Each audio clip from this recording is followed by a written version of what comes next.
ఏంది ఏం కథ ఇవాళ మరి మన మార్నింగ్ న్యూస్ నర్సే తాత మార్నింగ్ న్యూస్ విత్ నర్సే తాత ఇవాళ మరి పేపర్ల జాతకంలో ఎట్లా ఉంది, ఎవరెవరి పంచాంగం ఏ రకంగా ఉందో అరుచుకుందాము.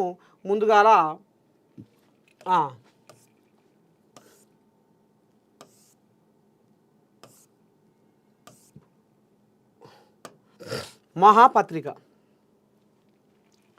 మహాపత్రికలో ఏం రాసుకొచ్చిరయ్యా? హిందూ సమాజానికి కేటీఆర్ క్షమాపణ చెప్పాలి. ఎవరంటుండ్రు? రాణి రుద్రమ అంటుంది. జిహెచ్ఎంసీ మేయర్ విజయలక్ష్మి కనిపించడం లేదు. ఓ అమ్మా, ఎక్కడ బాయే ఆడ ఉంది. చూద్దాం.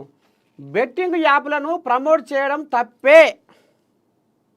ఇక ఇప్పుడు శిల్క పలుకులు ఒకదానంకంగా పోటీ ఇప్పుడు లైన్ కడతాయి. ఏంటి లైన్ కడతాయి? ఇప్పుడు తప్పు అనిపిస్తుందట. జనాల సొమ్ము అడగోలిగా పంచుకోకులాగా మెక్కినాక ఇప్పుడు తప్పు అనిపిస్తుందట. బెట్టింగ్ యాప్లను ప్రమోట్ చేయడం తప్పే, ఇక నుంచి అలా చేయం. ఇంకేముంది, అంత పోయి బొంత చేతికి వచ్చినాక ఇక నువ్వు ఇలా తీగ రాగాలు తీసి శిల్క పలుకులు వరికితే అది ఇలవేముంది పలవేముంది. నాకు చట్టాలపై నమ్మకం ఉంది, పోలీసుల విచారణకు సహకరిస్తా. పోలీసుల విచారణకు హాజరైన యాంకర్ శ్యామల, ఈమె రామసాక్కని బుద్ధిగల తల్లి. నిన్నమనే మనం చెప్పుకున్నాం. ఎక్కడ?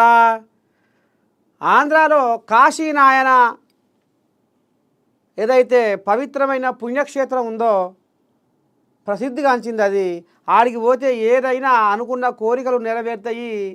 మన ఒంటి మీద ఉన్న ఏ దయ్యం ఉన్నా భూతం ఉన్నా ఆడికి పోతే మాయమవుతాయి, ఆరోగ్యం కలుగుతుంది అనేది జనాల నమ్మకం. అయితే ఇక ఈ తల్లి కూడా ఆడికి పోయింది. నిన్నమన ఇక మరి నారచంద్రయ్యనా, లేకపోతే లోకేశమయ్యనా, లేకపోతే ఇటు పవన్ కళ్యాణమయ్యనా. పవన్ కళ్యాణమయ్య అటవీ శాఖ మంత్రిగా ఉండి ఏం చేస్తుండు? నిద్రపోతుండా? మనసు అత్తగారింటికి పోతుందా? కాశీనాయన పుణ్యక్షేత్రంలో అటవీ అధికారులు అనుమతులు లేవని సత్రాలు కూలగొడుతుంటే కండు కానొస్తలేవా పవన్ కళ్యాణ్కు అని శిల్క పలుకులు పలికింది శ్యామల.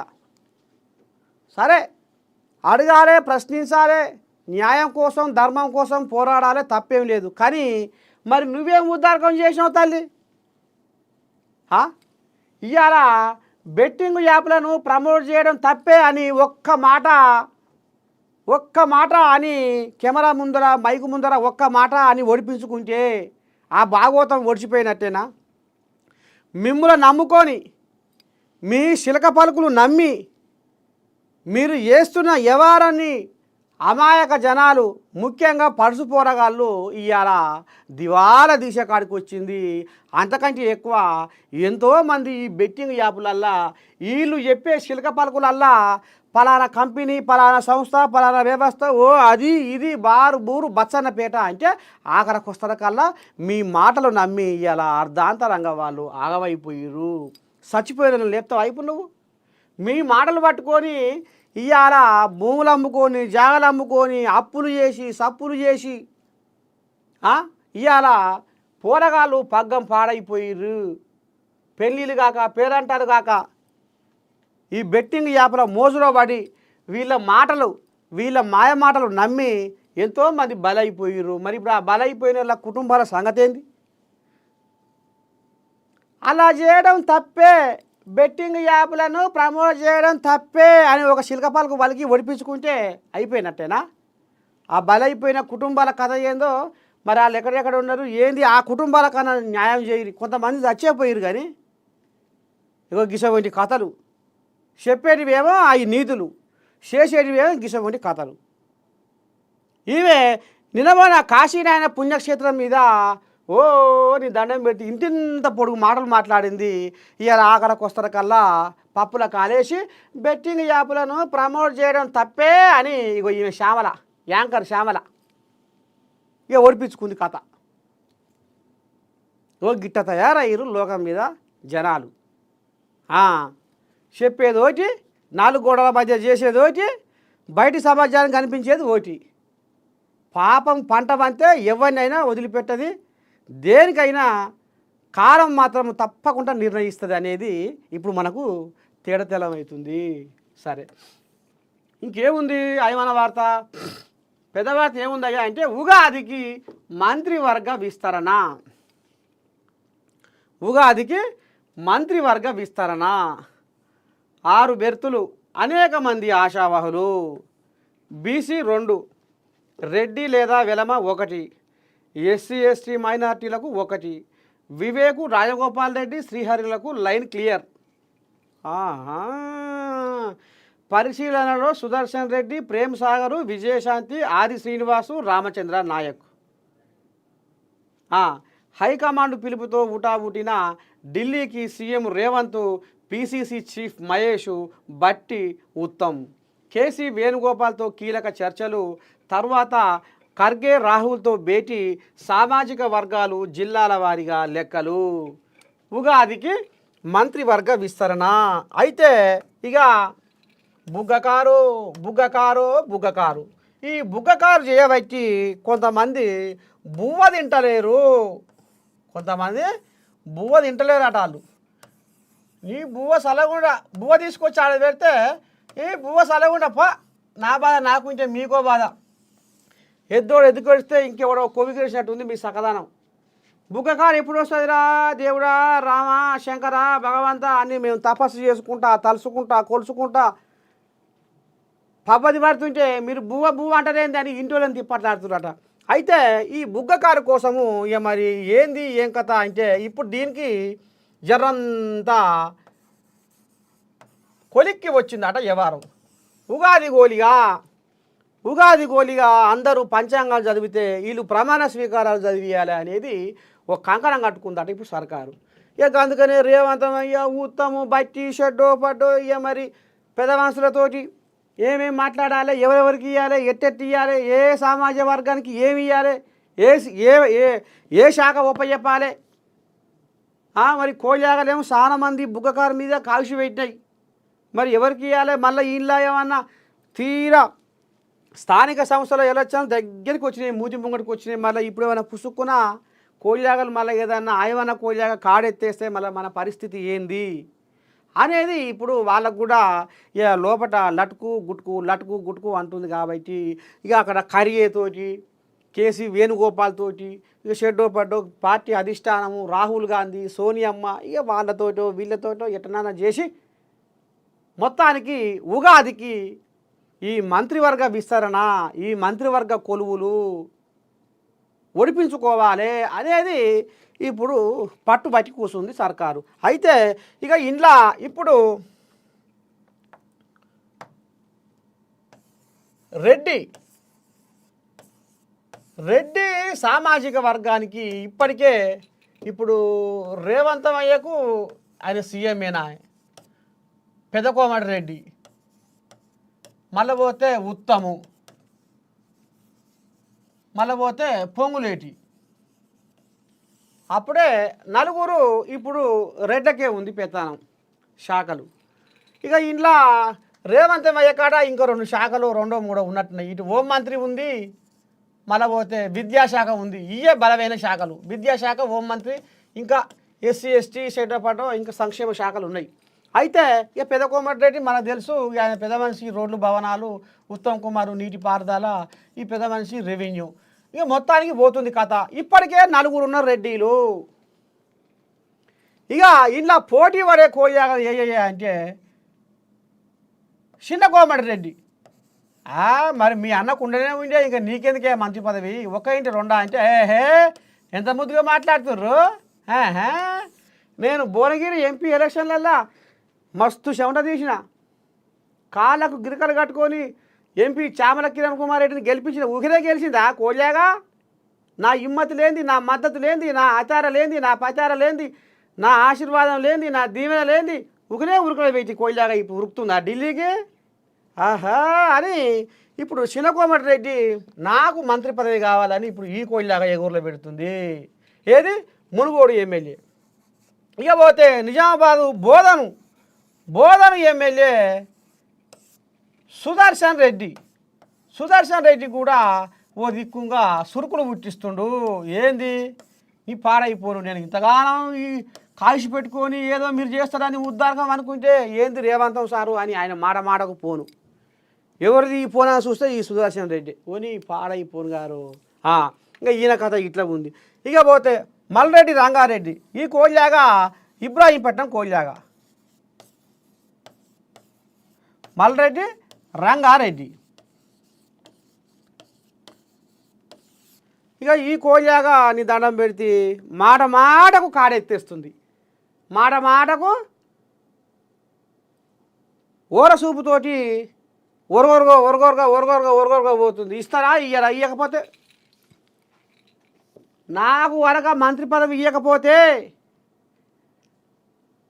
సామాజిక సమీకరణాలు అడ్డు వస్తున్నాయి అని మీరు అంటే నేను నా ఎమ్మెల్యే పదవికి రాజీనామా చేస్తా, మళ్ళా అదే బీసీ పిల్లగాన్ని ఓ కోల్యాగం తీసుకొస్తా, నిలబెడతా, మళ్ళా చెమట తీస్తా, గెలిపిస్తా. ఎంతవరకైనా పురస్తే మా పట్నం హైదరాబాదు రంగారెడ్డికి ఖచ్చితంగా ఇంతవరకు మాకు ఇన్ఛార్జి మంత్రి లేడు, ఓ మంత్రి లేడు. ఎటువా ఏంది ఏం కథ ఎక్కడ పోయినా మంత్రి కొలువు అని ఇప్పుడు ఈయనే కళ్యం చేతిలో పట్టుకొని ఆడిస్తుండు ఇప్పుడు సర్కారును. ఏది ఏమైనా పురస్తే నాకు మంత్రి పదవి కావాలి. ఇప్పుడు అంటే నోరు తెరిస్తే ఆనకాలంలో వానదేవుడు ఇక అంటారు చూడు, పిలిస్తే పలుకుతున్నా అన్నట్టు ఇప్పుడు ఈయన రంగారెడ్డి మంత్రి పదవి అంటే కదా నేనున్నా ఇగో ఇప్పుడు ఇట్లా తయారయ్యాడు రంగారెడ్డి. ఇక మరి ఈ 3 కోల్యాగలు మాత్రం బరాబరుగా నేనంటే నేను అని సై కొడుతున్నాయి. మరి ఇప్పటికే 4 కోల్యాగలు రెడ్డి సామాజిక వర్గానికి చెందిన రేవంతమయ్య, పెదకోమటి రెడ్డి, ఉత్తము, పొంగులేటి. మరి ఈ కథ ఏంది? బీసీ కులగణన అంటారు, బీసీల రాజ్యం అంటారు, మళ్ళీ ఏంది ఈ కథ? మళ్ళా అగ్రవర్ణాల కథ చూస్తున్నారు అని మళ్ళీ ఏ రకంగా ఎత్తి పొడుస్తారో జనాలు, మళ్ళీ ఏ రకంగా నా శుద్ధులు ఏంచిపోస్తారో జనాలు అని ఓ దిక్కుంగా రేవంతమయ్యకు తలకాయ నొప్పి లేచి తెల్లందాక నిద్రపట్టక లేచి కూర్చుంటున్నాట. ఈ కోయిలాగా గిట్ల పట్టు వచ్చాయి. ఇక పోతే బీసీ సామాజిక వర్గం వాళ్ళు ఇప్పుడు ఇంట్లో ఆది శ్రీనివాసు, ఇది వేములవాడ ఎమ్మెల్యే ఆది శ్రీనివాసు, బీర్లా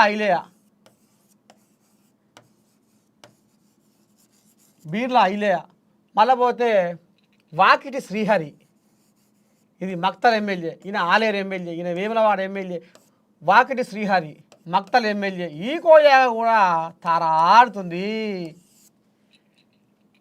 మా గొల్ల కుర్మ బిడ్డలు ఏడుస్తుర్రు, మా గొల్ల కుర్మ బిడ్డలు ఏడికి పోయినా ఏమే మంత్రి పదవి అడుకొచ్చుకుంటలేవు, మంత్రి పదవి గుంజుకొచ్చుకుంటలేవు. అసలు ఏంది గొల్ల కుర్మలు అంటే అంత సులకనా, అంత ఇదా అనేది ఇప్పుడు ఈ కోయిలాగా దారాడుతుందట.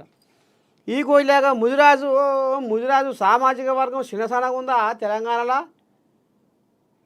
అన్నింటికంటే మా సామాజిక వర్గమే ఎక్కువ ఉంది ముదిరాజు అనేది ఇప్పుడు ఈ కోయిలాగా తారాడుతుంది. ఇక ఇంకో దిక్కు ఆది శ్రీనివాసు కూడా లేంకలు కొడుతుండు. ఎవరికి ఇవ్వాలి ఈ బీసీలల్లా ఏంది ఏం కథ? అమ్మో నేను మర్చిపోతున్నా, రాములమ్మ కూడా ఇప్పుడు చిన్న సనగా లేదు కథ. రాములమ్మ ఇక్కడ కాదని ఆడికి పోయింది నేరుగా. ఇక నేను ఏడికి పోవాలన్నా గాడికే పోతా. ఇక శర్రబారతోని కొమ్మల బేరం చేసినట్టు నేను ఈడ ఉండి గిలతోని నాకని పలారం వాళ్ళు అడుక్కోవాలన్నా నేను? ఏడికి పోవాలనో, ఎక్కడ పోవాలనో, ఎవరిని కలవాలనో, ఏం చేయాలనో లోపల అది చేస్తా అని పోయింది. అటో ఇటో నిగ్గింది. ఎమ్మెల్సీ షెడ్డో పడ్డో తెచ్చుకున్నది, ఎమ్మెల్సీ పదవి తెచ్చుకున్నది. ఇప్పుడు అదే ఎమ్మెల్సీ పదవి అడ్డం పెట్టుకొని నేను మంత్రిని కావాలి అనేది కూడా ఇక నిన్నమన్న సోషల్ మీడియా కోయిలాగలు ఓం మంత్రి విజయశాంతి, ఓం మంత్రి రాములమ్మ, ఓం మంత్రి విజయశాంతి, ఓం మంత్రి రాములమ్మ అని పదం పాడిరు. ఇక ఇప్పుడు అందరికన్నా మొట్టవాళ్ళు ఇక గిట్నే తెలిసిన వాళ్ళు దగ్గర వాళ్ళు రాములమ్మ వీళ్ళకు నీ పేరు మోతమవుతుందిగా సోషల్ మీడియాలో. ఇప్పుడు ఏ ఛానల్లో చూసినా, ఏ పేపర్లో చూసినా ఓం మంత్రి నువ్వేనటగా, అప్పుడే సోషల్ మీడియా కోడిపుంజ కూస్తుంది అని అనేవరకల్ని ఆమెకి ఇంకింత పానం లేచి వచ్చినట్టు అయింది. అబ్బా! ఇక మొత్తానికి ఇక నేను ఏదో ఒకటి ఓం మంత్రం అంటే ఆఖరికి ఏదో ఒకటి వస్తుంది అనేది ఇప్పుడు ఆమె బిర్రగా నాటుకొని కూర్చుంది.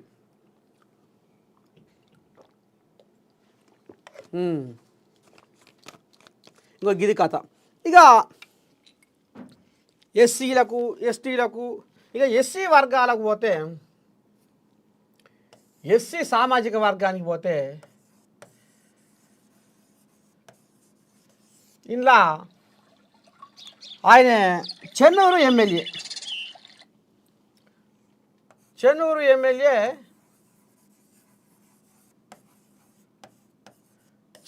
ఎమ్మెల్యే వివేక్ వెంకటస్వామి. ఇక మళ్ళీ పోతే ఇంకెవరు, వెలమల ప్రేమ్ సాగర్ రావు. ఏది ఒకసారి మనం ఎవరెవరు దీనికి పోటీ పడుతున్నారు, ఏంది ఏం కథ. వివేక్ వెంకటస్వామి ఆయన కూడా నాకు కావాలని ఇక మరి ఆయన కూడా తనలాడుతుండు. ఇక పోతే ఎస్టీలల్లా బాలు నాయకు ఈ కొయ్య కూడా చిన్నగా దారాడుతుంది.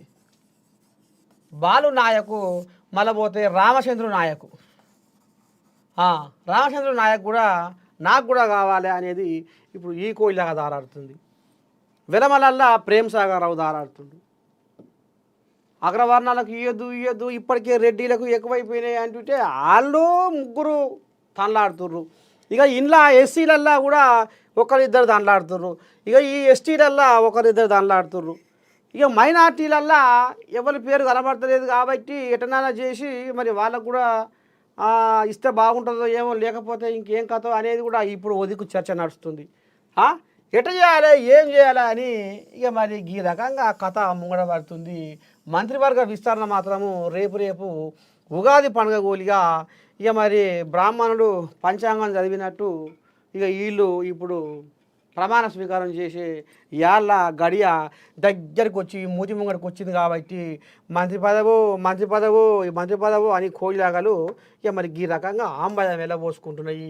చూడాలి మరి అధిష్టానం ఎవరెవరికి ఇస్తుంది, ఏంది ఏం కథ అనేది మనము ముందు చూద్దాం.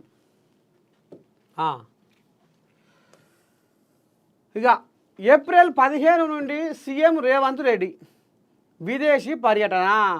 8 రోజులు జపాన్లో పెట్టుబడుల వేట. మలబోతుండట. నిన్నమనే అక్కడ సింగపూర్కు దావోసు పోయి బాగానే 1,70,000 తెచ్చా కదా, 78,000 ఇంకెంత చిల్లర ఉంది. ఇక బాగానే కోట్ల పైసలు బాగానే గుంజుకొచ్చే ఉపాయం చేస్తుండు. పెట్టుబడులు షెడ్డో పాటో మరి పరుసు పొరగాళ్లకు ఇక మరి ఉద్యోగ అవకాశాలు కల్పిస్తున్నాం అన్నట్టుగా ఇక మరి పెట్టుబడులు తీసుకొచ్చి ఇక మరి ఇప్పుడు జపాన్కి వెళ్ళి కూడా పెట్టుబడులు తీసుకొచ్చి అక్కడ 8 రోజులు అక్కడ మకా వేసి ఇక మరి షెడ్డో పాటో తెలంగాణ రూపురేఖలు మార్చాలి అని మళ్ళొకసారి పైన కడుతుడు. ఏప్రిల్ 15 నుంచి పెద్ద మనిషి. సరే, ఇంకేముంది అయమన వార్త. జడ్జి నివాసంలో నోట్ల కట్టలు.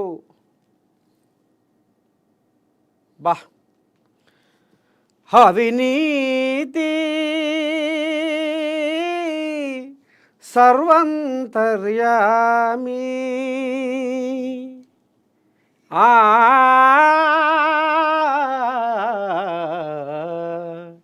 కీలక నిర్ణయం తీసుకున్న ఢిల్లీ హైకోర్టు. జస్టిస్ యశ్వంత్ వర్మ నివాసంలో అగ్ని ప్రమాదం. నోట్ల కట్టలు బయటపడినట్టు వార్తలు.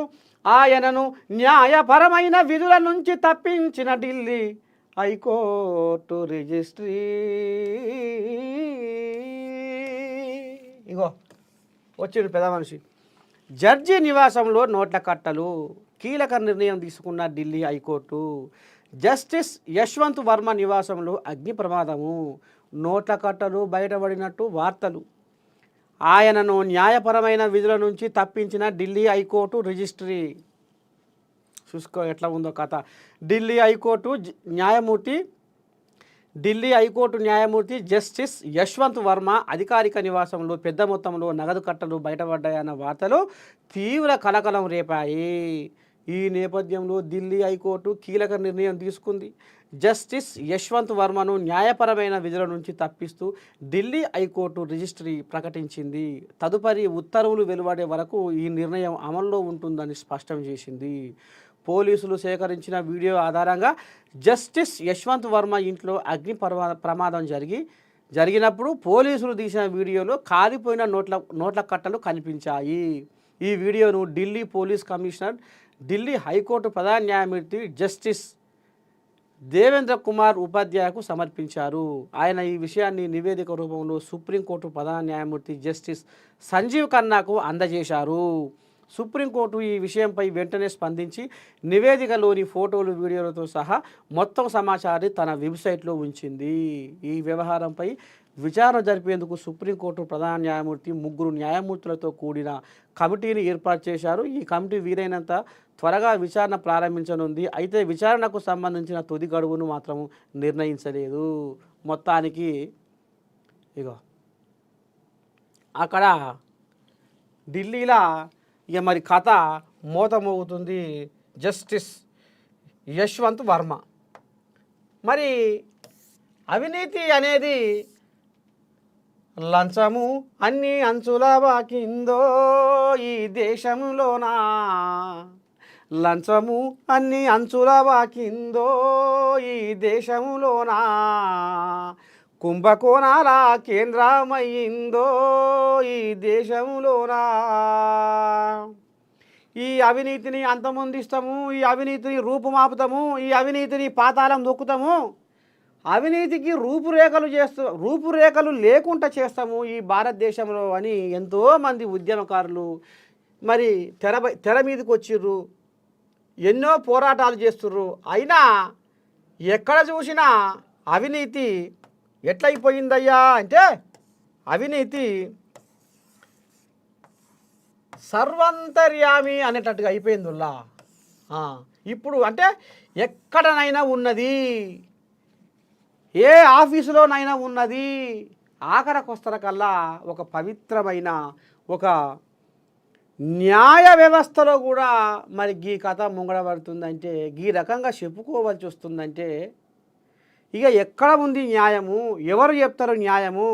న్యాయము చెప్పే గొంతే మూగబోతున్నది, న్యాయం చెప్పే గొంతే మూగబోతున్నది. అంటే ఇది రంగులేని బట్టబాట సాగుతలేదు సారో, ఎటనర చేసింది బాంచను మాకు న్యాయం చెయ్యి అంటే నోట్ల కట్టలు చల్లకుండా మరి ఆ గొంతుకు అడ్డుపడుతున్నాయి. ఇక మరి పెద్ద మనిషి ఇది పక్కపొంచి స్టోర్ రూము, ఇలా నోట్ల కట్టలు ఉన్నాయి, లేనిది నాకేమెరక, మరి మా పని గిట్ట వేసిపోయిందో ఏమో, మా పని గిట్ల అలా దాచిపెట్టుకుంటుందో ఏమో అంటే మరి ఈ అర్రల ఈ తొర్ర నిండంగా గన్ని కట్టలు గన్ని రూపాయల నోట్లు దాచుకుంటుందంటే ఎవరైనా నమ్ముతారా? పని మనిషి ఈయన ఇంటికాడ ఒక స్టోర్ రూమ్లో పశలు దాచుకుంటుందో అంటే ఎవరైనా నమ్ముతారా అనేది కూడా ఇప్పుడు మరి చెవులు కొరుక్కుంటున్నారు జనాలు, ఆలోచనలో మునిగి తేలుతున్నారు. ఇక ఈ నోట్ల కట్టలు చల్లకుండా ఇది ఎప్పుడు 14 తారీఖు జరిగిన కథ 21 తారీఖు నాడు బయటపడింది. 21 తారీఖు అంటే ఎన్ని రోజులు, దాదాపు వారం రోజుల పాటు ఇది తమాషగా ఈ అగ్నిమాపక సిబ్బంది ఎవరైతే ఉన్నారో, అగ్ని ప్రమాదం జరిగిందని వాళ్ళకు సమాచారం పోతే ఈ అగ్నిమాపక సిబ్బంది ఎందుకు ఇక్కడ అగ్నిమాపక సిబ్బంది పోలీసులు కలిసి ఏమన్నా వ్యవహారం చేసిర్రా? అస్సలు పాయింట్ ఇది. వారం రోజుల దాకా దీన్ని పొక్కకుండా ఎందుకు కమ్మిచ్చిర్రు? వారం రోజులకు మీడియా ముందుకు ఎందుకు వచ్చింది? ఇది మీడియా వారం రోజులకు దీన్ని ముందరేసింది అంటే ఇక్కడ ఈ పోలీసులు, ఈ అగ్నిమాపక సిబ్బంది ఎవరైతే ఉన్నారో మరి వీళ్ళు ఎందుకు దీన్ని కోలగమ్మిర్రు ఈ ముచ్చట బయటికి పొక్కకుండా అనేది ఇప్పుడు మేధావులు దీని మీద ఇప్పుడు చర్చ, సబ్బండ వర్గాల చర్చ, సకల జనుల చర్చ యావత్ భారతదేశం కూడా ఇప్పుడు ఆలోచనలో మునిగి తేలిపోతుంది. ఇక మరి ఒక న్యాయ నిర్ణేత మరి ఈ దేశానికి మరి ఆదర్శంగా ఉండాల్సిన ఒక న్యాయ నిర్ణేతనే మరి ఇది నిజంగానే చేసిండా? మా పని మనిషి చేసిందో ఏమో, మా పని మనిషిని అడుగుర్రి. పని మనిషికి నీ ఇంట్లో పైసలు దాచుకునే సో ఎక్కడిది? ఆ పని మనిషికి అన్ని కట్ట రూపాయలు ఉంటే నీ ఇంట్లో పని చేయాల్సిన అవసరం ఏమొచ్చింది అనేది ఇప్పుడు మరి అడుగున జనాలు దీన్ని పసిగట్టి ఆలోచన చేస్తూ ఉన్నారు. ఎక్కడ పోతుంది న్యాయ వ్యవస్థ? ధర్మాన్ని దారి తప్పకుండా కాపాడాల్సిన బాధ్యత మరి న్యాయ వ్యవస్థది. పాతాళ లోకంలో పడి కొట్టుకుంటున్న న్యాయాన్ని బతికించాల్సిన అవసరము న్యాయ వ్యవస్థకు ఉన్నది.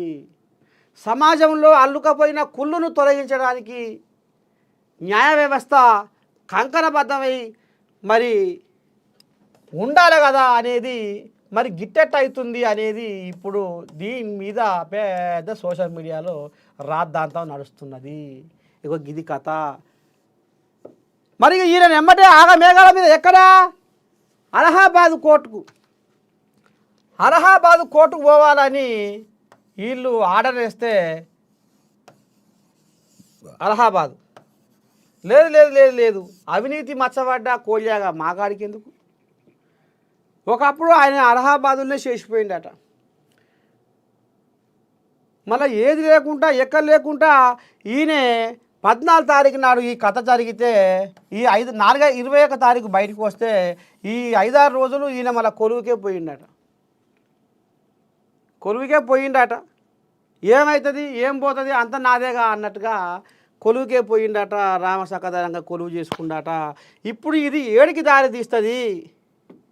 అవినీతి మచ్చబడ్డ అలహాబాద్ కోర్టులో పనిచేసిండు కాబట్టి మళ్ళీ ఆడికే పంపిద్దాం అనేది వీళ్ళంటే లేదు లేదు లేదు అట్టనే పంపిస్తారు, మాకు అవసరం లేదని అక్కడ బార్ అసోసియేషన్ వాళ్ళు కంకణం కట్టుకొని వాళ్ళు అభ్యంతరం. రాంగ పోంగా ఇప్పుడు యావత్ భారతదేశం మాత్రము న్యాయ నిర్ణేత, న్యాయాన్ని బతికించాల్సిన, న్యాయాన్ని కాపాడాల్సిన, న్యాయానికి జీవం పోయాల్సిన ఒక న్యాయ నిర్ణేతనే ఇంత దారుణానికి దిగబడ్డాడంటే ఇక అసలు అవినీతి అనేది భారతదేశంలో అవినీతిని ఈ ప్రభుత్వాలు ఏ రకంగా ప్రోత్సహిస్తున్నాయో అనేది ఇప్పుడు తేడ తెల్లవవుతున్నది. ఒక న్యాయ నిర్ణేత కానే మరి ఈ కథ నడిచిందంటే ఇంకా ఒక్కొక్క డిపార్ట్మెంట్లో ఒక్కొక్క కథ, ఒక్కొక్క ఆఫీసులలో ఒక్కొక్క కథ లోపటంగా చెయ్యి దడపంది కథ అయితలేదు అనేది మాత్రము అక్షరాల నిజమవుతుంది. ఓ గిట్ట తయారైపోయారు.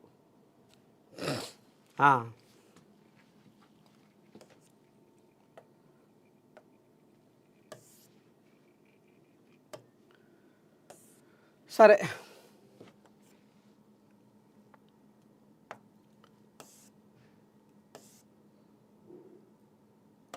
ఇప్పుడు ఈనాడు తీసుకుంటే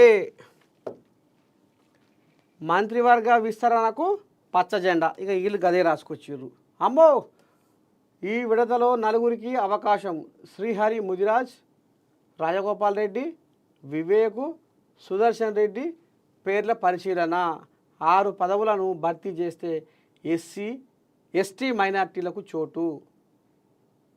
అయితే ఇప్పుడు ఇక్కడ మనం ఉత్తమ్ కుమార్ రెడ్డిని గమనిస్తుర్రా? పాపం ఉత్తమ్ కుమార్ రెడ్డి ముఖమంతా మార్చుకునేముల్లా మళ్ళీ ఈయన మంత్రేనా? ఒరి పాడైపోను ఏంది ఏం కదా. ఢిల్లీలో పార్టీ పెద్దలను కలవడానికి వెళుతున్న సీఎం రేవంత్ రెడ్డి, ఉత్తమ్ కుమార్ రెడ్డి ఈ పెద్ద మనిషి బాగానే తేలికమీనే ఉండు.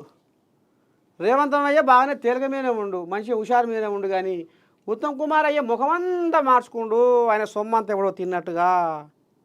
మరి ఎందుకని కావచ్చు?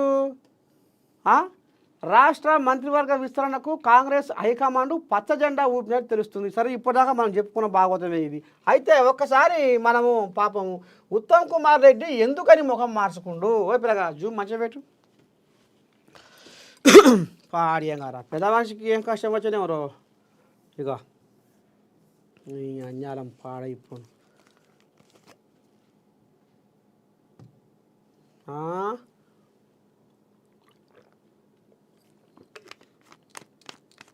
ఇప్పుడు పెద్ద మనిషి బాధ ఏంటంటే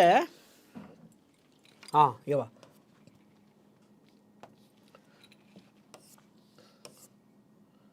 పెద్ద మనిషి బాధ ఏంటంటే ఉత్తమ్ కుమార్ రెడ్డి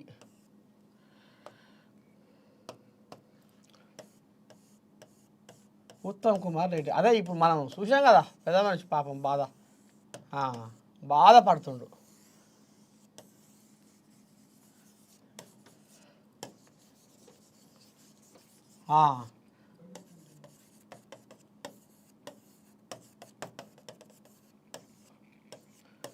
ఇక మరి ఎందుకు పెద్ద మనిషి ఈతన బాధపడుతుండు ఏంది ఏం కథ అంటే పాపం ఉత్తమ్ కుమార్ రెడ్డి నేను ఊరికనన్న మంత్రిని అయితిరా అని పాడైపోను, నేను ఊరికనన్నా మంత్రిని అయితిరా, ఈ మంత్రి పదవి చల్లకుండా, ఈ మంత్రి పదవి లేకపోతే నేను నిమ్మలంగా తమాషగా 3 మాటలు 3 బుక్కలు తిని ఇంటిలతోటి ప్రశాంతంగా మాట్లాడుకుంటా అమెరికాలో ఉన్న నా దోస్తులతోటి వీడియో కాల్ చేసుకుంటా నిమ్మలంగా ముందు ఏంది ఉద్దారకము అని ఇప్పుడు నీటిపారుదల శాఖ మంత్రిగా ఉన్న ఉత్తమ్ కుమార్ రెడ్డి నీ దండం పెట్టి అసలు ఆయన పానం ఎక్కడ వశపడతలేదు అటనుల్లా. అరే అదేం తాత, మంత్రివర్గ విస్తరణకు సర్కారు పచ్చ జెండా ఊపితే నాకు నాకు నాకు అని మరి కతిమూలందరూ మంత్రి పదవి కావాలి బుగ్గకారు కావాలని సంకలు గుద్దుకుంటుంటే ఉత్తమ్ కుమార్ రెడ్డికి ఎప్పుడో 15 నెలల కిందనే మంత్రి పదవి ఇచ్చే తమాషగా షెడ్డో పడో పని చేసుకుంటూ పోతుండు. మరి ఇలా మంత్రి పదవి మీద ఆయనకు ఎందుకు ఇలా షీ అనిపిస్తుంది అని ఇలా నువ్వు చెప్తున్నావు తాత అంటే ఇప్పుడు మనము అసలు ముచ్చట్లకు పోతే ఏం జరిగిందయ్యా మొన్న అసెంబ్లీలో ఈ నీటిపారుదల శాఖకు 23,000 కోట్లు ప్రకటించారు. 23,000 కోట్లు ప్రకటించారు. అయితే ఇంట్లో ఏమంటారు చూడు, ఆదాయం బిందెడైతే ఖర్చు, ఆదాయం చెంబడైతే ఖర్చు బిందెడు అన్నట్టు, ఆదాయం చెంబెడైతే ఖర్చు బిందెడు అన్నట్టు ఇప్పుడు నీటిపారుదల శాఖకు 23,000 కోట్లు ఖర్చు పెడితే 23,000 కోట్లు ప్రకటిస్తే ఇంట్లో 10,000 కోట్ల దాకా పాత బకాయిలకే పోతున్నాయట. ఏది ఫామ్ హౌస్లో వండుకుంటున్న పెద్ద కోయిలు ఉండే కదా, 10,000 కోట్ల దాకా పాత బకాయిలకే పోతున్నాయట. ఇక ఫామ్ హౌస్లో వండుకుంటున్న పెద్ద కోయిలాగా ఏదైతే 1,00,000 కోట్ల కాళేశ్వరం అని తీసుకొచ్చిందో, 1,00,000 కోట్ల కాళేశ్వరం అని తీసుకొచ్చిందో ఈ కోయిలాగా ఫామ్ హౌస్లో పండుకుంటున్న పెద్ద కోయిలాగా, ఇక ఇది చేసిన భాగవతానికి ఇప్పుడు 7,000 కోట్లు ఈ కాళేశ్వరానికి తెచ్చిన అప్పుకు కిస్తీకే 7,000 కోట్లు కట్టవలసి వస్తుందట. కిస్తీ ఇక ఇంట్లో 1,600 కోట్లు ఇలా ఈ నీటిపారుదల ఏదైతే శాఖ ఉందో ఈ శాఖలో పనిచేసే కోల్యాగలకు 1,600 కోట్ల జీతాలు ఇవ్వవలసి వస్తుందట. అవి అటు పోతున్నాయి, ఇటు పోతున్నాయి, అవి అటు పోతున్నాయి. ఇక మిగిలింది ఎంతనయ్యా అంటే 12,000 కోట్లు. మరి ఈ 12,000 కోట్లతోటి ఏం చేయాలి, ఎట్లా చేయాలి, ఈ సంసారం ఎట్లా తీయాలి? ప్రాజెక్టులకు ఇప్పుడు లేదన్న ప్రాజెక్టులకు ఇప్పుడు 60,000 కోట్లు కావాలి. అట్లయితేనే షెడ్డో పడ్డో కథగా అమ్ముతుంది. మరి ఎట్లా ఏంది ఏం కథ? ఇప్పుడు పాలమూరు పక్కేసుకొని పండుకుంది, సీత అన్నట్టుగా సీతారామ ప్రాజెక్టు కూడా లిఫ్ట్ ఇరిగేషన్ అది ఇప్పుడు పక్కేసుకొనే పండుకుంది. ఎస్ఎల్బిసి పక్కేసుకొనే పండుకుంది. ఇప్పుడు దానికి కావాలన్నాయి, డిండికి కావాలన్నాయి, ఇంకా కూడా కొన్ని ప్రాజెక్టులు ఉండే అసెంబ్లీలో ఇంకా కొన్ని కొత్త ప్రాజెక్టులు కడదామని మరి ఆలోచన చేసిరి. కొత్త ప్రాజెక్టులకు శంకుస్థాపన చెయ్యాలి, కొబ్బరికాయ కొట్టాలి, శంకుబండ నాటాలి, కథ అమ్మియాలి అనేది అనుకొస్తారు. కానీ మరి ఆడ సర్కారు సతక పెట్టలే, శాసకాన లేదు, షిప్పే ఉంది, ఏది లేదు, ఎక్కలేదు, బోకెని బొచ్చలే ఉన్నాయి. నేను ఇటు అటు తిప్పుతున్నా మలుపుతున్నా అని పాపం పెద్ద మనిషి రేవంత్ అయ్యా మరి అంటే ఆయన కూడా ఈ సంసారం సంగతి పూస కూర్చున్నట్టుగా తోసిపోకుండా ఇగో పశ అయినా పరకైనా మీ చేతుల్లో పెడతా, మీరే పంచులు జీతాలని ఆయన అంటుండే. ఈ సంసారం అంతా గిట్ల ఉంది. కేసీరావయ్య మరి 1,00,000 కోట్లు పెట్టి కాళేశ్వరం కడితే 1,00,000 కోట్లు పెట్టి కాళేశ్వరం కడితే మరి ఇంట్లో మేడిగడ్డ తొర్రలు పడ్డది, బొర్రలు పడ్డది, ఎక్కడికక్కడ కుంగిపోయింది, కాళేశ్వరం అంతా కూలేశ్వరం అయిందని వీళ్ళు గేట్లన్నీ ఎత్తి పెడితే, గేట్లన్నీ లేపితే ఈ నీళ్ళు పోయి సముద్రంలో కలిసి అది రాశికి రాకుండా రంగం రాకుండా అయిపోయాయి. అయ్యో మరి ఇప్పుడు కాళేశ్వరం నీళ్ళు ఏం ఉద్దారకం చేసిందయ్యా కేసీరావయ్యా? అంత పగ్గం పాటు చేసిండు, 1,00,000 కోట్లు దోచుకున్నాడు, పామాదులో వాడుకున్నాడు. దానికి ఇవాళ నీళ్ళు వస్తే ఈ నీళ్లు గేట్లు ఎత్తిపోస్తే ఈ నీళ్ళు పోయి సముద్రాన కలిసినాయి. ఏ రైతుకు ఉపయోగపడ్డాయి ఈ నీళ్ళు? ఏ భూమి తడిపింది ఈ నీళ్ళు? కాళేశ్వరం ఏ నీళ్ళ నడిచింది కాళేశ్వరం నీళ్ళతోటి అనేది ఇప్పుడు కాంగ్రెస్ వాళ్ళు అని దాన్ని ఎగ్గొచ్చే ఉపాయం చేస్తే ఊకుంటారా బ్యాంకు వాళ్ళు? భలే ఉంది మీ సకదానం. అమ్మో ఎరికేగా బ్యాంకు వాళ్ళ కథ. తలుపులు ఉడవీకపోతారు, బోకెలు బొచ్చలు మొత్తం బయటేస్తారు, ఆగం జగన్నాథం చేసి వేలం పడబడతారు. ఇప్పుడు తెలంగాణ సంసారం మరి ఎట్లా చేయాలి, ఏం చేయాలి? ఆయనే షిప్ప చేతికిచ్చి ఫామ్ హౌస్లో పండుకుండు, దానికి నెలకే కిస్తీ 7,000 కోట్లు కడుతున్నాం. దానివల్ల ఏం ఉపయోగం లేకుండా అయిపోయింది. ఒక్క ఎకరం కన్నా నీళ్ళు వారిందా? అవి నీళ్ళు మొత్తం గేట్లు ఎత్తితే పోయి సముద్రంలో కలిసే, లేకపోతే అది కుప్ప కూలుతాడు ఇంకిత అని వీళ్ళంటే ఇప్పుడు బ్యాంకు వాళ్ళకు మేము పైసలు లేవంటే బ్యాంకు వాళ్ళు ఊకుంటట్లేరు. ఏం చేయాలి, ఎట్లా చేయాలి? ఊకనన్నా ఎక్కితేరేవరా ఈ నీటిపారుదల శాఖ మంత్రిగా నేను ఏం చేయొద్దు, ఎట్లా చేయొద్దు అని పాపం. అందుకనే ఉత్తమ్ కుమార్ రెడ్డి పాపం ఆయన మొఖాన హౌస్ లేదులా పెట్టిపోయాగా కెమెరా మంచిగా పెట్టు. ఈయన మొఖాన హౌస్ లేక ఏం చేయాలి, ఎట్లా చేయాలని తల్లాడుతుండు కోళ్ళాగా. ఇక ఆయన ఇప్పుడు ఢిల్లీకి పోయినా, అమెరికా పోయినా, ఎక్కడ పోయినా ఆయన పానం తాను లేకుండా అయిపోయింది. కాబట్టి ఇక ముఖమంతా మార్చుకొని తిరుగుతుండు. రేపు మరి ఇంకెట్లా జరుగుతుందో ఏం కాదో. ఇప్పటికీ పైగా లేకపాయే, నేను ఏం చేయొద్దు, నా మంత్రి పదవి ఎవరైనా తీసుకున్నా బాగుండు అని ఇప్పుడు ఈయనకు పరిచయం పడ్డది. చూసిరా బాధ్యత మనిషి మీద ఉంటే ఎంత అగర్పిగర్ ఉంటుందో. ఇప్పుడు కొంతమంది మంత్రివర్గ విస్తరణకు ఉగాదికి పచ్చజెండా ఊపబోతుంది అని అంటే నాకు నేను మంత్రిని కావాలి, నాకు బుగ్గకారు కావాలని వాళ్ళు ఎంత సంబూరపడుతుర్రో. ఇప్పుడు ఈ మంత్రి పదవి చల్లకుండా ఈ మంత్రి పదవి లేకపోయినా బాగుంటురా నాయన, ఏం చేయదు, ఎట్లా చేయదు. మొన్న 23,000 కోట్లు నీటిపారుదల శాఖ కేటాయిస్తే అది ఎక్కడా అంతలేదు పొందలేదు, అది తోక అయితలేదు మొదలైతలేదు, ఎట్లా దేవుడా అని ఇప్పుడు పాపం పరిశాల పడ్డాడు ఉత్తమ్ కుమార్ రెడ్డి.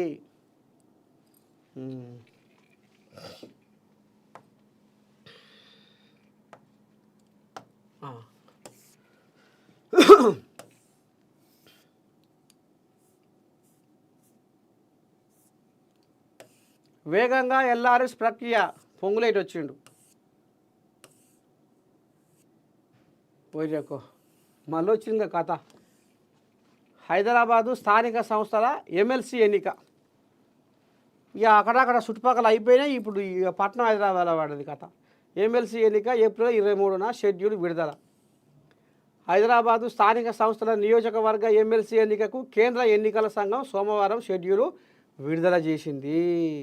ఇక్కడి నుంచి ప్రస్తుతం ప్రాతినిధ్యం వహిస్తున్న ఎమ్మెల్సీ ఎంఎస్ ప్రభాకర్ పదవీ కాలం ఈ ఏడాది మే 1వ తేదీ నాటికి ఒడిసిపోతుందట.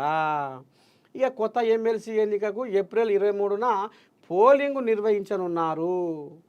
ఎన్నికల సంఘం షెడ్యూల్ను విడుదల చేయడంతో ఈ ఎమ్మెల్సీ నియోజకవర్గంలో కోడ్ అమలులోకి వచ్చింది. ఒరి పార్యంగా నోటిఫికేషన్ విడుదల ఈ నెల 28. నామినేషన్ల స్వీకరణకు చివరి తేదీ ఏప్రిల్ 4, పరిశీలన ఏప్రిల్ 7, ఉపసంహరణకు చివరి తేదీ ఏప్రిల్ 9, పోలింగ్ తేదీ ఏప్రిల్ 23. ఇక గిది కథ. ఇక నిన్న మొన్న అక్కడక్కడ నిజామాబాదు, కరీంనగర్, ఆదిలాబాదు అటు తిరిగింది. ఏది ఈ ఎమ్మెల్సీ కథ. ఇక ఇటు నల్గొండ, వరంగల్, ఖమ్మం ఇటు తిరిగింది. ఇక ఇప్పుడు పట్నంలో అడుగుపెట్టింది. ఇక ఎన్నికల సంఘం పనులు, కేంద్ర పనులు ఇక మరి షెడ్యూల్ విడుదల చేసింది ఎన్నికల సంఘం. ఇక మరి ఏ కోళ్ళగలు ఎట్ట సంగతి ఏంది ఏం కథ అనేది ఇక రేపు చూద్దాము. ఇక మరి ఇలా మొన్న జరిగిన కథ రాసుకొని పూసుకొని తిరిగిన పార్టీల కథ ఎట్ట సంగతి, మరి ఇప్పుడు హైదరాబాద్ కథ ఎట్ట చేయబోతాయి ఎమ్మెల్సీ ఎలక్షన్ల కథ చూసారు కదా మొన్న ఏ కథ ఎట్ట నడిచింది, ఏ పార్టీ ఎక్కడెక్కడ రాసుకొని పూసుకొని తిరిగినాయో. మరి ఇప్పుడు హైదరాబాద్లో ఎట్ట నడుస్తుందో, ఎవరెవరికి హిమ్మతి ఇచ్చుకుంటారో ఏం కథో అనేది చూద్దాం. దుమ్ములో సొమ్ము. సరే ఇక ఈయన పక్కకు పెడదాం.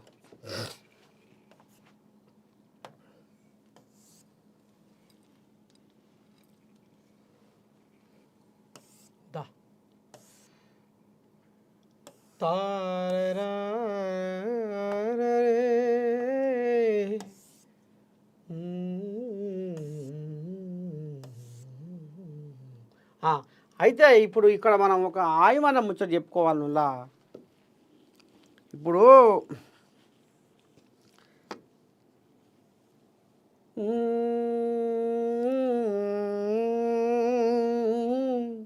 ఎంత పని చేస్తేవే పైసా, ఎంత పని చేస్తేవే పైసా, ఈ పైసా మీద మన్ను వయ్యా. పైసా ఎంత పని చేసేవే నువ్వు పైసా అంటే పానవసంటి చుట్టాన్ని పగ చేస్తా అనేది ఇది పెద్దల మాట. ఇప్పుడు ఏమి నడుస్తుందయ్యా ట్రెండు అంటే అధికారం, పెత్తనం. నాకు అధికారం కావాలి. ఎట్లయితే నాకు అధికారం చేతిలోకి వస్తుంది, ఏ రకంగా అయితే నాకు పెత్తనము నా చేతిలో ఉంటుంది, దానికోసం ఏమైనా చేస్తా, ఎంతవరకైనా పురస్తే అనేది ఇప్పుడు బాగా నాటుకొని పోయింది. మానవ సంబంధాలు మొత్తమే లేవు, దిగజారిపోయినాయి అన్నీ. తల్లిని పిల్లనమ్మే కాలం కాదు ఇది అనేది ఇప్పుడు ఎట్లా అనుకుంటున్నారో ఆఖరికి వస్తారకల్లా కడుపులో పుట్టిన బిడ్డలే అధికారం కోసం, పెత్తానం కోసం కసాయి వాళ్ళలాగా మారి ఇవాళ కన్న తండ్రినే హత్య చేయించారు. అంటే అబ్బా, ఇంతకంటే అసలు ఇది వినాలంటే కూడా శౌర్యాలకి రక్తాలు కారుతున్నాయి. ఇక ఒకసారి చూసుకుంటే కథ సూర్యాపేట జిల్లా నూతన కల్లులో సొంతం కడుపులో పుట్టిన బిడ్డలే పాపం నిన్న మనం విన్నాం. చక్రయ్య గౌడ్ అనేట ఆయన ఇక ఆ దుండగులు ఈ దుండగులు వచ్చిర్రు, దాడి చేసిర్రు, పాపం అన్యాయంగా పెద్ద మనిషిని చంపిర్రు అనేది మనం చూసినాం. ఇప్పుడు ఆ చక్రయ్య గౌడు మరి ఎవరి చేత హత్య గావించబడ్డాడు, ఎవరు చేసిర్రు, ఏ దుండగుడు ఈ కథ నడిపించిండు, తెర లోపల ఏముంది, తెర బయట ఏముంది, ఏం కథ అని పోలీసు వాళ్ళు ఇక మరి పసిబట్టి కెలిగిస్తే ఆఖరికొస్తారకల్లా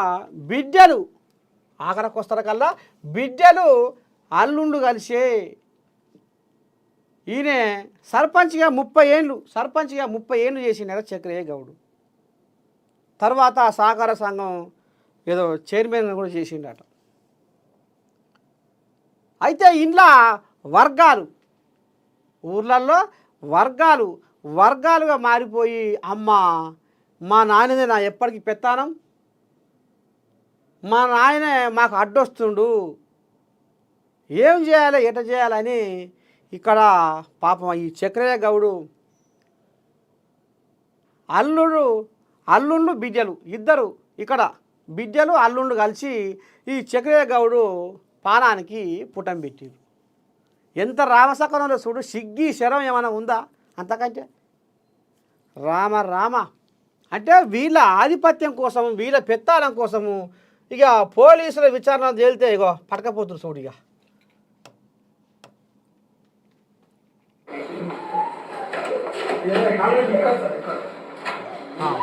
ఇగో ఇగో ఇది కథ. ఇగో ఈ రకంగా రోజు రోజుకు దానవత్వం పెరిగిపోతుంది, మానవత్వం మంట కలిసిపోతుంది. అసలు లేదు ఒక రక్త సంబంధము అనే ఒక గౌరవం లేదు, ఓ రక్త సంబంధము అనే ఒక దాన్ని ఏమంటారు, ఒక మర్యాద లేదు, ఒక గౌరవం లేదు అనేది. ఇవాళ రక్త సంబంధం అనేది కూడా వాళ్ళకు ఎవడో గోషిగాడు అన్న కాడికి వస్తుంది కథ. ఇగో గిది అయితే ఇంట్లో మరి పోలీస్ సారు ఏమంటాడు, ఎట్టేట సంగతి ఏంది ఏం కథ అనేది ఇప్పుడు ఆయన నోటనే మనం విందాము. వచ్చిండు పెద్ద మనిషి కూడా లైన్లోకి వచ్చిండు.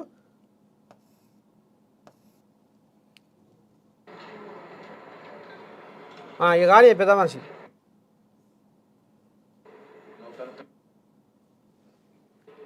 చాలా కఠినంగా తీసుకోవడం జరిగింది. ఒక్కసారి గీంచుకుందాం. 4:30 నుంచి 5 గంటల ప్రాంతంలో ఆ విలేజ్ ఎల్డర్గా ఉన్నటువంటి మెంచు చక్రయ్య గౌడ్ అనేటువంటి పెద్ద మనిషిని అదే గ్రామానికి చెందినటువంటి దుండుగలు అతి కిరాతకంగా దాడి చేసి పాశవికంగా హత్య చేయడం జరిగింది. దీనికి సంబంధించి సూర్యాపేట జిల్లా పోలీసు యంత్రాంగం చాలా కఠినంగా తీసుకోవడం జరిగింది. దీనికి సంబంధించి మల్టిపుల్ టీమ్స్ని ఆపరేషన్ కోసం చేయడం జరిగింది. ఈ సందర్భంగా ఈరోజు మనకు తుంగతుర్తి పరిధిలో మార్నింగ్ అవర్స్ 6:30 ప్రాంతంలో మనం వెహికల్ చెకింగ్ చేస్తూ ఉంటే ఈరోజు ఈ అఫెన్స్లో ఈ మెంచు చక్రయ్య గౌడ్ హత్యలో ప్రత్యక్షంగా పాల్గొన్నటువంటి ఒక వ్యక్తిని, అదేవిధంగా ఇతని హత్యకు కుట్ర పన్నినటువంటి వాళ్ళ కుటుంబ సభ్యులు, సొంత కుటుంబ సభ్యులైనటువంటి అల్లుడు కనకటి వెంకన్న అలియాస్ వెంకటేశ్వర్లు, వాళ్ళ భార్య, అదేవిధంగా ఇతర అక్యూజులందరినీ ఒక 13 మంది అక్యూజులని ఈ వెహికల్ చెకింగ్లో పట్టుకోవడం జరిగింది. వీళ్ళని డీటెయిల్గా మనం ఎగ్జామిన్ చేస్తే వాళ్ళందరూ కూడా వాలంటరీగా మెంచు చక్రయ్య గౌడ్ యొక్క హత్యకి పన్నిన కుట్ర విధానం వాళ్ళు తెలియజేయడం జరిగింది. దీన్ని మనం సిస్టమేటిక్గా ఇన్వెస్టిగేషన్లో డెవలప్ చేయడం జరిగింది. దీనికి ప్రధానంగా మనం కేసు ఈ నేరస్తులు ఈ మెంచు చక్రయ్య గౌడ్ని ఒక కుట్ర ప్రకారం, పథకం ప్రకారం హత్య చేయాలని ప్లాను గత కొన్ని రోజులుగా వాళ్ళు వేసుకున్నట్లు, ప్రధానంగా ఈ నెల 13వ తారీఖు మార్చి 13వ తారీఖు విలేజ్లో ఉన్నటువంటి బొడ్రాయి ఉత్సవాలలో ఇతన్ని ఆ రోజు అందరూ ఒక దగ్గర గుమ్మిగూడి, ఆ విలేజ్ ఏరియాలో గుమ్మిగూడి, సో మెంచు చక్రయ్య గౌడు మనకు ప్రతి పనిలో కూడా మన ఆధిపత్యానికి అడ్డు వస్తున్నాడు, ఇది సో ఇతన్ని ఎట్లయినా ఎలిమినేట్ చేసుకోవాలనేటువంటి పథకాన్ని అందరూ పన్నడం జరిగింది. సో ఇందులో చూస్తే మనం వివరాలకు వెళ్తే నూతన్కల్ మండలం మిర్యాల గ్రామానికి చెందినటువంటి చక్రయ్య గౌడ్ గత 30-40 సంవత్సరాల నుంచి రాజకీయాల్లో పెద్ద మనిషిగా, విలేజ్ పెద్దగా చలామణి అవుతూ గ్రామ సర్పంచ్గా పనిచేసి, ఆ తర్వాత తన కూతుర్ని కూడా గ్రామ సర్పంచ్ చేసి, తన సొంత అల్లుడు 3వ అల్లుడైనటువంటి కనకటి వెంకటేశ్వర్లు టీఏసీఎస్ చైర్మన్ కావడంలో కూడా ఆయన సహాయ సహకారాలు ఉంటూ, సో అందరూ ఒక కుటుంబ సభ్యులుగానే ఉంటూ వస్తున్నారు.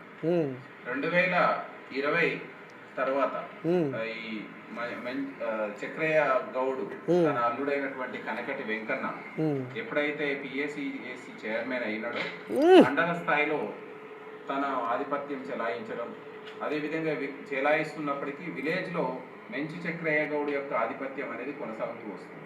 అంతే కదా. ఈ మెంచి చక్రయ్య గౌడ్ యొక్క ఆధిపత్యము సహించలేనటువంటి సొంత అల్లుడు, కూతురు వీళ్ళందరూ అతనికి వ్యతిరేకంగా ఒక వర్గంగా ఏర్పడి కొంతమందిని ఏర్పాటు చేసుకొని ఒక గ్రూపుగా ఆధిపత్యం కోసం ఈ విధమైనటువంటి ఒక వాళ్ళ మధ్యలో మనస్పర్ధలు అనేవి కొనసాగుతూ ఉన్నాయి. అయితే 2023లో ఎప్పుడైతే ఇంకో ఇది కథ మొత్తానికి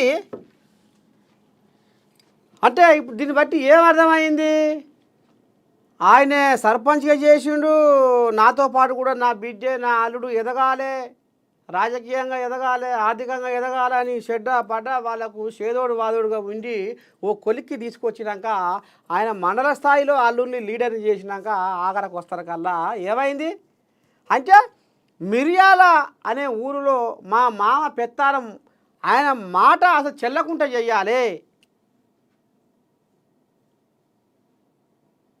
నాదే అంటే ఈ జనాలకు నా మాటే వేదం కావాలి. మరి ఎట్లా చేయాలి, మరి 30 ఏళ్ళు రాజకీయం చేసినోడా, అనుభవశాలి, కరువు కాలం చూసినోడా, ఇక నా సొంటోళ్ళు మీ సొంటోళ్ళు ఊకుంటారా, శకరన్న ఎట చేద్దామే ఈ పంచాది, శకరన్నకి ఎవరం మరి ఎట చేస్తావే అని పోతారు.